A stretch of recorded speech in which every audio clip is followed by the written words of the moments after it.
संविधान में हमारे मौलिक अधिकार है मौलिक अधिकार में कितने मौलिक अधिकार है? 6 है। कितने से? अनुच्छेद 12 से 35 तक। क्लियर? भाग कितने में? 3। अनुच्छेद 12 से 35 में। और भाग कौन सा है संविधान का? 3। ये क्या है कि ये नंबर है जहाँ पे इनको रखा गया है। अनुच्छेद 12 से 35 में और भाग 3। अब सबसे पहली चीज हमें पता हो मौलिक अधिकार क्यों जरूरी है। अगर हमारे संविधान में सबसे महत्वपूर्ण कोई चीज है तो वो है मौलिक अधिकार। मौलिक अधिकार से तात्पर्य है कि जो ऐसे अधिकार जो हमारे जीवन जीने के लिए मूलभूत आवश्यकता है, जिनके बिना हमारा जीवन संभव नहीं है। जिनके बिना क्या नहीं है? जैसे आप जीवन जियो और आपको बोलने का अधिकार ना हो, आप जीवन जियो आपको जमीन खरीदने का अधिकार ना हो, आपको स्वतंत्रता का अधिकार ना हो, आपको जीवन जैसे राइट टू, जब ये आपातकाल लगता है तो आपके मौलिक अधिकार छिन जाते हैं। क्या होता है? छिन जाते हैं। इसीलिए इमरजेंसी को अच्छा माना जाता है कि बुरा? जब आपातकाल लगता है, कल बताए थे 25 जून 1975 को लगा था, तो उस समय पे मौलिक अधिकार छिन जाते हैं। क्या होते हैं? छिन जाते हैं। तो आपातकाल अच्छा हुआ कि बुरा हुआ? इसीलिए इंदिरा गांधी को क्या जब आपातकाल लगा था उसको हमारे लोकतंत्र के लिए काला धब्बा माना जाता है। क्या है लोकतंत्र? क्या है? जनता के लिए, जनता के द्वारा, जनता का शासन। समझना आप लोग, जनता के लिए, जनता के द्वारा शासन। हम भारत के लोग भारत को कैसा बनाना चाहते हैं? संपूर्ण प्रभुत्व संपन्न, समाजवादी, लोकतंत्रात्मक। कैसा? लोकतंत्र क्या है? भारत के लिए, जनता के लिए, जनता के द्वारा, जनता का शासन। और जब आपातकाल लगता है तो क्या होता है? जनता की पावर छिन जाती। मौलिक अधिकार चले गए तो आपातकाल अच्छा होगा कि बुरा होगा। अब जब लेकिन उसका भी परिप्रेक्ष्य जब 1962 में लगा तो 62 में क्यों लगा था? क्योंकि भारत चीन का युद्ध हुआ था। और जब भारत चीन का युद्ध हुआ था तो जब हम भारत चीन का युद्ध हुआ तो हमें बाहर से लड़ना ज्यादा मैटर करता कि हम अपने देश को देखना, अंदर बाहर पहले लड़ ले ना। जैसे भारत चीन का युद्ध हुआ तो सारा ध्यान हमें किस पे डालना चाहिए? चीन पे डालना चाहिए, क्योंकि हमें युद्ध जीतना। तो इस समय पे आपातकाल लगाना क्या है? सही है। समझ रहे हैं आप लोग? क्योंकि इस समय पे हमारा फोकस क्या है? राष्ट्रीय है। कि हम अगर कोई दूसरा देश हम पे अटैक कर दे और हम इस पे ज्यादा ध्यान दें तो भैया देश ही नहीं रहेगा, तो काय के मौलिक अधिकार? समझ रहे हो? तो जब 1962 में पहला लगा था तो वो क्या था? वो भारत चीन का युद्ध हुआ था। 1965 में क्यों लगा था? भारत पाकिस्तान का युद्ध हुआ था। लेकिन 25 जून 1975 को जो लगा, ये क्यों लगा था? क्योंकि इंदिरा गांधी की सत्ता खतरे में आ गई थी। ये हमारा लोकतंत्र काय में बदलने वाला था? तानाशाही में। काय में? तानाशाही। समझ रहे हैं? तो ये दोनों कैसे? हमारे देश में अभी तक 3 बार आपातकाल लगाया गया। कब?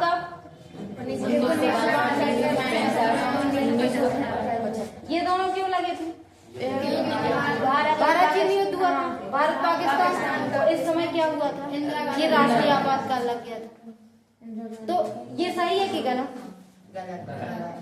ये जब आपका कोई ऐसा मुद्दा हो जिससे हम सुलझ नहीं सकते। लेकिन इसका कारण क्या था कि इंदिरा गांधी का क्या कर दिया था? चुनाव कह दिया था कि आपके चुनाव पे क्या है? संदेह है।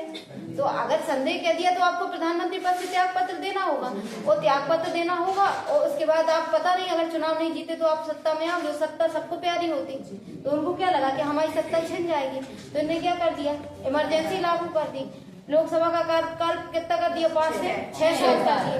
और 42वां संविधान संशोधन 1976, 42वां संविधान संशोधन 1976, इसको हमारे संविधान का क्या कहा जाता? Mini constitution. क्या कहा जाता? मिनी कॉन्स्टिट्यूशन मतलब छोटा संविधान। किसको कहा जाता? 42वां संविधान संशोधन 1976 को। समझा करो आप लोग। 15 अगस्त 1947 को देश आजाद हुआ और 26 जनवरी 1950 को संविधान लागू हुआ। जब 26 जनवरी 1950 को संविधान लागू हुआ तो हमारे संविधान के बाद जब ये 42वां संविधान संशोधन 1976 हुआ, इसके पहले आपातकाल कब लग गया? 25 जून 1975 को।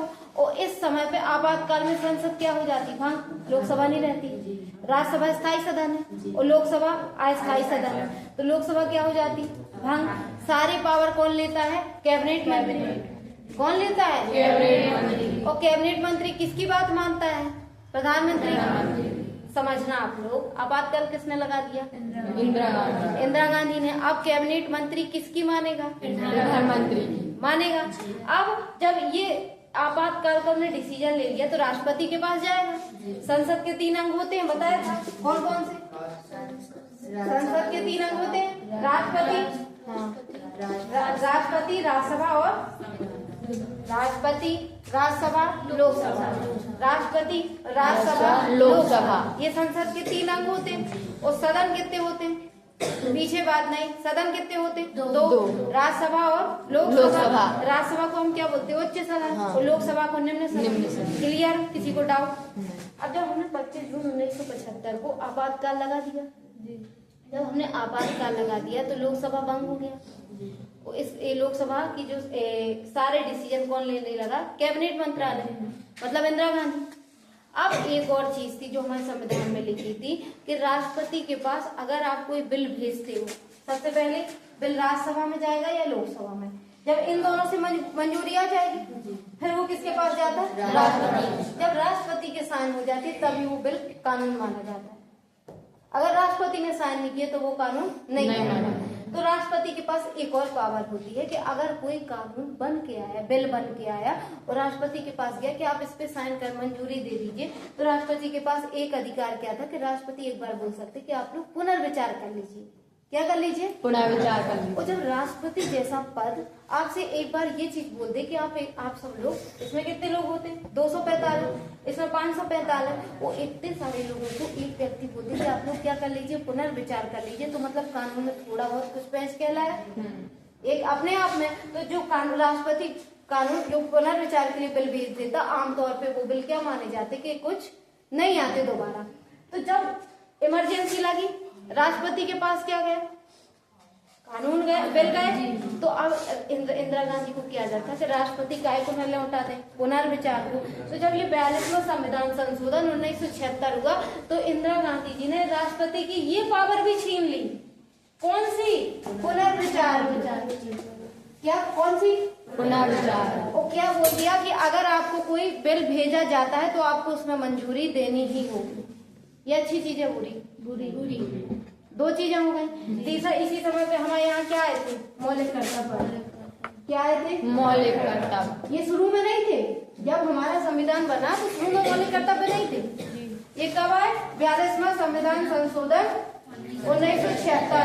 कौन सी समिति ने बताया था इसको? स्वर्ण सिंह समिति। याद रख लो, किसने? स्वर्ण सिंह समिति। किसने? स्वर्ण सिंह समिति। स्वर्ण सिंह समिति। जब ये आए थे, कब आए थे? 42वां संविधान संशोधन 1976 के तहत। तो उस समय पे कितने मौलिक कर्तव्य थे? 10। और आज कितने हैं? 6 कौन? 11 है। आज कितने हैं? 11 है। लास्ट में एक और जुड़ा है, कौन सा? कि 6 से 14 वर्ष तक के बच्चों को क्या है? माता पिता का कर्तव्य कि क्या करें? निःशुल्क शिक्षा दें। ये बाद में जुड़ा। ये कब जुड़ा? 86वां संविधान संशोधन 2000। कब जुड़ा? 2002। अब क्लियर हुआ? अब आपका किसी भी चीज का आप एग्जाम दें तो मौलिक कर्तव्य से बस इतने क्वेश्चन बनेंगे। मौलिक कर्तव्य किस संविधान संशोधन के तहत आए? सन कौन सा था? कौन सी समिति की सिफारिश? जब शुरुआत में आए थे तो कितने थे? 10। और लास्ट में कब चढ़ा? 11वां कौन सा है? 6 से 14 वर्ष तक के बच्चों को मुफ्त शिक्षा। और अच्छे कौन सा संविधान संशोधन था? 86वां संविधान संशोधन 2002। अब यहाँ से अलग कुछ नहीं जाएगा। अब क्वेश्चन क्या आएगा? क्या मौलिक कर्तव्य जब हमारा संविधान 26 जनवरी 1950 को लागू हुआ तो थे क्या? थे क्या? नहीं थे। कब आए? 1976 में। अब हमारे यहाँ एक चीज और समझ गया मौलिक कर्तव्य को कौन सा? पक्का? एक बार समझा दीजिए। दादाजी ने तो मौलिक कर्तव्य कब आए? कौन से संविधान संशोधन के तहत? सबसे पहले आपातकाल कब लागू हो गया? किस डेट को लागू हुआ? देश में 3 बार आपातकाल लगे। कब कब? 1965, 1965, 1975। क्लियर? जो 25 जून 1975 को लगा, उसके समय क्या हुआ कि सारी पावर किसके पास आ गई? इंदिरा गांधी जी के पास। तो उन्होंने कौन सा संविधान संशोधन किया? 42वां संविधान। इसको हम क्या बोलते? Mini constitution. क्या बोलते? Mini constitution. मिनी मतलब छोटा, कॉन्स्टिट्यूशन मतलब संविधान। क्लियर?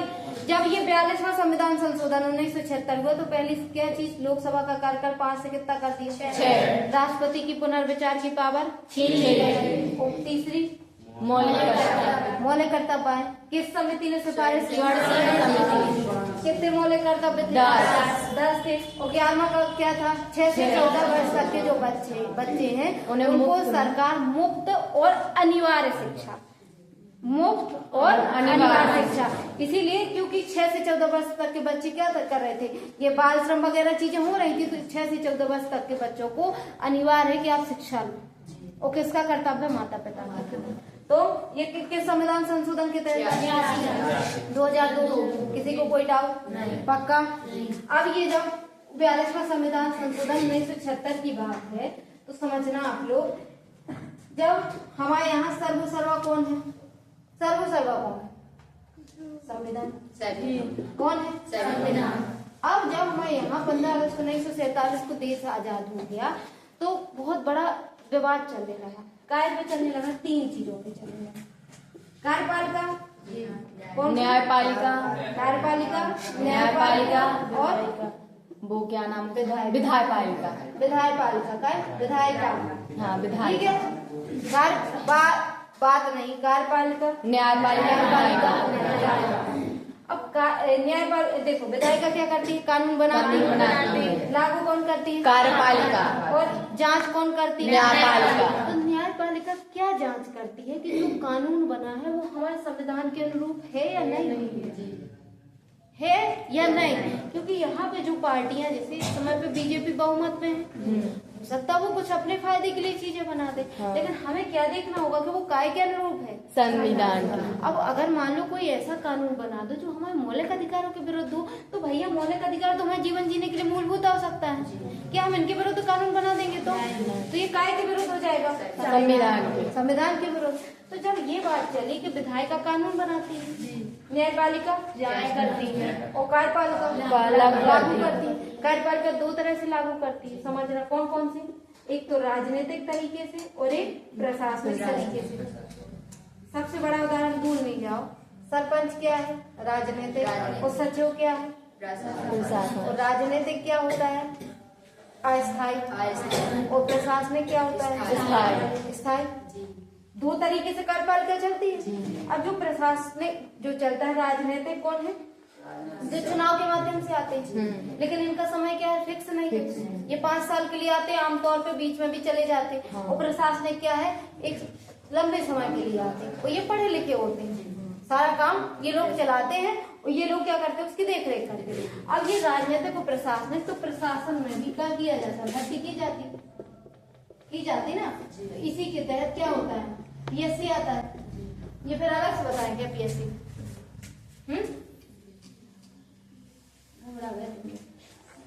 देखो, जब क्या बात उठी? संविधान क्या है? सर्वा है। अब जब हमारे यहाँ पे पहला संविधान संशोधन, जब मौलिक अधिकार हमारे कितने हैं? 6। क्लियर? पहला कौन सा है? स्वतंत्रता का अधिकार। पहला है समानता का अधिकार, स्वतंत्रता का अधिकार। और तीसरा शोषण के विरुद्ध अधिकार। शोषण के विरुद्ध अधिकार। चौथा शिक्षा का अधिकार। चौथा धार्मिक स्वतंत्रता का अधिकार। 5वां शिक्षा का सांस्कृतिक शिक्षा उद्देश्य। ठीक है। और 6वां है संवैधानिक उपचारों का अधिकार। ठीक है। और एक और था क्या? संपत्ति का अधिकार। क्या था? उसे हटा दिया। क्लियर? हटा दिया। ऐसे नहीं हटा रहा हूँ, कुछ हुआ होगा। जब हमारा देश जो संविधान लागू हुआ कब हुआ? 26 जनवरी 1950 को। तो हमारे देश में विवाद चलने लगा कि जो जिनके पास ज्यादा जमीन थी, क्योंकि अंग्रेज शासन कर रहे थे, और क्या लाए थे वो लोग? स्थायी बंदोबस्त व्यवस्था लेके आए थे, जिसके तहत किसानों को क्या करना पड़ता था? स्थायी बंदोबस्त में आपकी जो जमीन है आपको फिक्स कर दिया कि आपको 10 साल तक के लिए इतना टैक्स देना है। जब ये टैक्स फिक्स करते थे तो क्या ये टैक्स न्यायोचित फिक्स करते रहेंगे? आप लोग बताओ। जैसे अगर किसी खेत का 1000 रुपए आता होगा तो कितना ये लोग फिक्स करते थे? 10,000। और किसान पैसे नहीं दे पा रहा था तो क्या करते थे कि ये जब 10 साल का 1 साल का फिक्स हो गया, इसके बाद क्या करते थे, उसकी बोली लगती तो वो लोग कुछ लोग खरीद लेते थे। उन्हीं को आज हम किस नाम से जानते? जमींदार जानते। अब 15 अगस्त 1947 को अंग्रेज तो चले गए, अंग्रेज चले गए, लेकिन जमींदार रह गए। इनके पास एक एक व्यक्ति के पास 1,000 एकड़ जमीन थी। और हमने क्या दे दिया था? संपत्ति का अधिकार। अब हम इनसे जैसे ही हमारा राज्य छीनने जाए, सोचिए कहाँ चले जाए? ये काय का उल्लंघन है? संपत्ति। तो सुप्रीम कोर्ट चले जाओ, सुप्रीम कोर्ट भी बोल दे भाई यार बात सही, आपका क्या है?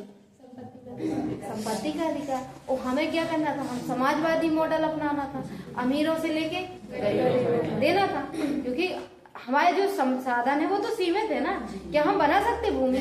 तो जब बात ये चली तो ये संपत्ति का अधिकार क्या बनने लगा? बाधा बनने लगा। तो जब ये चीजें होने लगी तो संसद को क्या करना था? संसद को राज्य के नीति निर्देशक तत्व भी तो लागू करना था। राज्य के नीति निर्देशक तत्व क्या है? मौलिक अधिकार ऐसी चीजें हैं जो हमारे जीवन जीने के लिए मूलभूत आवश्यकता है। क्या है? मूलभूत। लेकिन सिर्फ क्या हमें सारे अधिकार दे देने से, आपको सारे अधिकार दे दिए जाए लेकिन हमारे आसपास विकास ना हो तो आप लोग की स्वतंत्रता का कोई मतलब है क्या? तो जो राज्य को काम करने हैं लोगों के लिए वो इसमें लिखे हैं। मौलिक अधिकारों में हमारे बारे में लिखा है, हर व्यक्ति के अधिकार लिखे हैं। मौलिक अधिकार किसके विरुद्ध है? राज्य के विरुद्ध। राज्य के विरुद्ध है मौलिक अधिकार, किसी व्यक्ति के विरुद्ध नहीं है। और जो राज्य के नीति निर्देशक तत्व है उसमें ये लिखा है कि राज्य को कैसे जनता के लिए काम करना। हमने कौन सा मॉडल अपनाया था? समाजवादी। तो हमें लोगों के लिए काम करना था, हमें मुफ्त शिक्षा, अनिवार्य शिक्षा, हमें लोगों की ये कहाँ लिखा है? राज्य की नीति। और जब हम राज्य के नीति निर्देशक सिद्धांतों को लागू करने जा रहा था राज्य, तो कौन बाधा बन जा रहे थे? मौलिक अधिकार। हम जैसे ही जा रहे थे लोगों को काम करने के लिए, वो बाधा कौन बन जा रहे थे? मौलिक अधिकार। और हम इनमें जब संशोधन की बात कर रहे थे तो लोग कहाँ पहुंच जा रहे थे? न्यायालय। और न्यायालय क्या कहता था कि मौलिक अधिकार आप क्या नहीं कर सकते हो, नहीं छीन सकते हो। समझ रहे हैं? तो ये फिर जब बाधा बनी तो इसके बाद 1973 में सुप्रीम कोर्ट का एक बहुत ऐतिहासिक केस है, केशवानंद भारती मामला। किसी को पता है? पता है तुम लोग को? तो यार केशवानंद भारती मामला, इसमें संविधान ने क्या कहा? अब बात क्या हो रही थी कि संसद यहाँ से क्या कर रही थी? कानून बना रही थी। और वो लोग कहाँ चले जा रहे थे? न्यायालय। और न्यायालय जाके क्या बोल दे रहे थे कि ये तो हमारे संविधान के विरुद्ध है। तो चीजें क्या नहीं हो पा रही थी? बैलेंस नहीं बन पा रही थी। काय के बीच? मौलिक अधिकार और राज्य के नीति निर्देशक सिद्धांतों के बीच ये बन रहा था कि कौन सी चीज ज्यादा जरूरी हो, कौन नहीं है। समझ में आ रहा है आपको? जब ये चीज पहुंची सुप्रीम कोर्ट 1973 में, एक बहुत बड़ा केस सामने आया। वो थे कौन? केशवानंद भारती उनका नाम था। इसमें संविधान सुप्रीम कोर्ट ने क्या कहा कि आप संविधान को कुछ भी अमेंड कर सकते हो। कौन? संसद, मतलब विधायिका। आप संसद जो है या जो विधायिका है, आप संविधान को अमेंड कर सकते हो। क्योंकि जो हमारा अनुच्छेद 368 है ना संविधान का, अब तुम लोग को आर्टिकल याद नहीं है, तो इसमें बताया गया है कि आप संविधान को समय के अनुसार क्या कर सकते हो? संशोधन कर सकते हो। 15 अगस्त 1947 को जो संविधान बना वो आज 2025 आ गया, और जो 2050 आएगा स्वाभाविक परिस्थितियां चेंज होंगी, बदलाव हमें रखना पड़ेगा। अगर हम बदलाव नहीं रखेंगे तो बीच क्या होगी? फिर हम उस संविधान को अपना नहीं पाएंगे ना, क्योंकि तब टेक्नोलॉजी नहीं थी। आज टेक्नोलॉजी हमारे AI का जमाना आ गया, ऑनलाइन गेमिंग आ गई, तो हमें अपनाना पड़ेगा ना। और जब जनता इनको अपनाएगी तो इनके लिए कानून बनाने पड़ेंगे, और इनके लिए कानून बनाएंगे तो भैया संविधान में भी तो शामिल करना पड़ेगा कि हम उनको कैसे रेगुलेट करना है। तो जब ये चीज हुई तो हमारे संविधान जो निर्माता थे उन्होंने कौन सा अनुच्छेद रखा? 368 कि आप लोग संविधान में क्या कर सकते हो? संशोधन कर सकते हो। क्या कर सकते हो? संशोधन। अब हर चीज के क्या होते? अब आप लोग को हमने पावर दी, कोई भी मान लो कि आप लोग बैठ के एक दूसरे से पूछ सकते हो, आप लोग आपस में लड़ने लगो, हर चीज के मिसयूज भी होते। अब ये दे दी 368 संविधान में संशोधन करने की पावर किसको? विधायिका को। अब विधायिका में कोई पार्टी आ गई बहुमत में, कोई आ गई बहुमत। तो वो कैसे कानून अपने अनुसार संविधान चलाएगी ना, कुछ भी अमेंड कर सकती है। तो जब ये कुछ भी अमेंड कर सकती है तो ऐसे में क्या होगा, संविधान का उल्लंघन हो जाएगा ना। संविधान में कौन सी जो चीजें लिखी हैं हमें, जैसे तो जब बता रहे केशवानंद भारती मामला है 1973 में, मैटर क्या पहुंचा था कि हर बात में क्या हो रहा था, संसद कानून बना रही थी तो किसके किसके बीच में बात हो जा रहा था, मौलिक अधिकार और राज्य के नीति निर्देशक। मौलिक अधिकार जो व्यक्ति की स्वतंत्रता के लिए आवश्यकता है, जो व्यक्ति के लिए आवश्यक है, और राज्य के नीति निर्देशक सिद्धांत भी एक समुदाय के लिए जरूरी है। समझ रहे हैं? जैसे ग्राम पंचायतों का गठन हुआ ग्राम पंचायतों को, ये पूरी गांव के लिए जरूरी है। अब बेटा हमारे अनुच्छेद 40 में लिखा, क्या लिखा, ग्राम पंचायतों का गठन। लेकिन जब 15 अगस्त 1947 को देश आजाद हुआ था तो हमारा देश बंटता जा रहा था, पाकिस्तान बट गया था, 545 गया। तो उस समय पे हम जितना, और जैसे एक तो गरीबी हो और कोई और बीमार पड़ जाए, गरीबी में आटा गीला, तो हम अगर उस समय पे राज्य की नीति निर्देशक सिद्धांत लागू करने लगते तो, और हमारे पास संसाधन भी तो नहीं थे, राज्य के पास थे क्या, इसलिए इसने राज्य की नीति निर्देशक सिद्धांतों को धीरे धीरे क्या किया, लागू किया। और ये क्या है, एक और अंतर है राज्य की नीति निर्देशक सिद्धांत और मौलिक अधिकारों में। अगर आप इनका हनन करते हो तो आप सीधे कहाँ जा सकते हो, सुप्रीम कोर्ट। अगर आपके इन अधिकारों का हनन होता है तो आप कहाँ जा सकते हो, सुप्रीम कोर्ट। लेकिन अगर राज्य की नीति निर्देशक सिद्धांत लागू नहीं होते तो आप सुप्रीम कोर्ट नहीं जा सकते, क्योंकि ये बाध्यकारी नहीं है। इनके लिए राज्य धीरे धीरे क्या कर रहा है, काम कर रहा है। तो जब हमारा देश आजाद हुआ 1947, घटनाक्रम से आया करो, चीजें समझ में आएंगी। जब 1947 को आजाद हुआ, हमारे पास जो राज्य था उसको काम करना था लोगों के लिए, तो संपत्ति का अधिकार क्या बनने लगा था, बाधा बनने लगा था। तो फिर ये बात कहाँ पहुंची, सुप्रीम कोर्ट पहुंची। अब आप कहो सुप्रीम कोर्ट क्यों पहुंची, क्योंकि हमने बताया ना 3 चीज से काम चलता है, विधायिका, न्यायपालिका, कार्यपालिका, इसलिए पहुंची।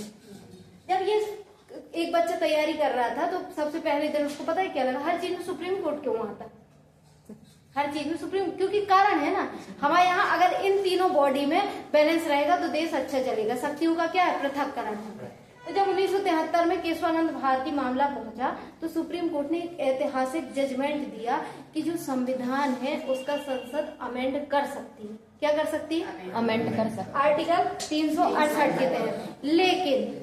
लेकिन अमेंड जो करेगी वो उसमें क्या नहीं होना चाहिए, बेसिक स्ट्रक्चर वायलेशन नहीं होना चाहिए। क्या नहीं होना चाहिए, बेसिक। अब बेसिक स्ट्रक्चर मतलब मूलभूत संरचना, क्या नहीं होना चाहिए, मूलभूत संरचना। हमारे संविधान की जो मूलभूत संरचना है वो प्रभावित नहीं होना चाहिए। आप संविधान में कुछ भी अमेंड करो, लेकिन शर्त क्या रख दी, हमारे संविधान का मूलभूत स्ट्रक्चर क्या नहीं होना चाहिए, इसका हनन नहीं होना चाहिए। अब कहा अच्छा ये तो एक बड़ी चीज हो गई, आप भी लोग को समझ नहीं आ रहा है कि बेसिक स्ट्रक्चर क्या। तो कहा कि कौन सी चीज बेसिक स्ट्रक्चर में आती है और कौन नहीं आती, ये कौन डिसाइड करेगा, सुप्रीम कोर्ट।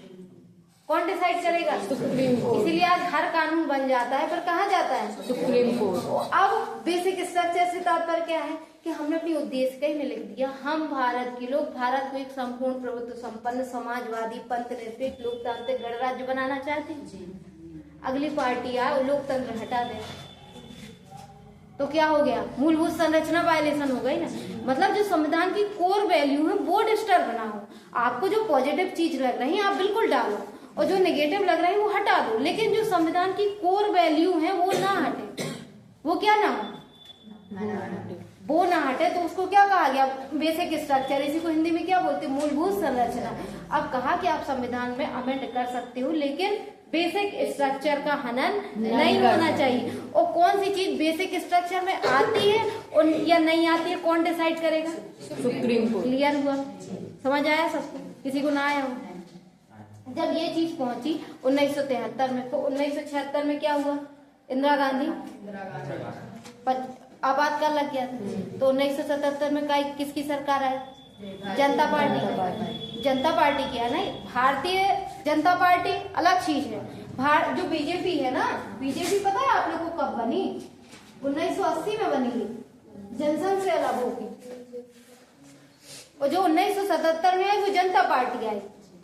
तो जब 1977 में कौन आई? दूसरी पार्टी आई, जनता पार्टी। और हमारा देश 1947 में आजाद हुआ था। 1977 तक किसका शासन था? कांग्रेस का। कांग्रेस का जब शासन था, पहली बार कौन आई? जनता पार्टी।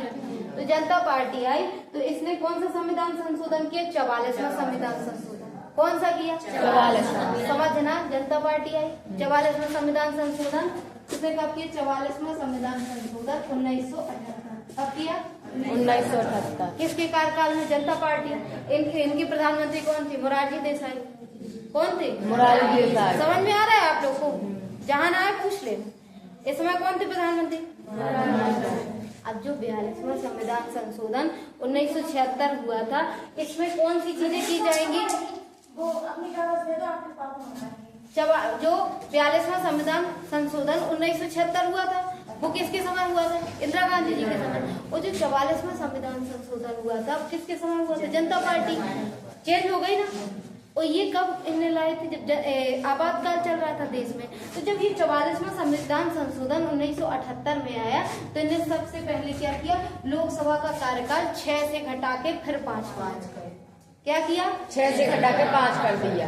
राष्ट्रपति की पुनर्विचार की पावर फिर से लौटा दी। अब ये सारी अच्छी चीजें करेंगे ना।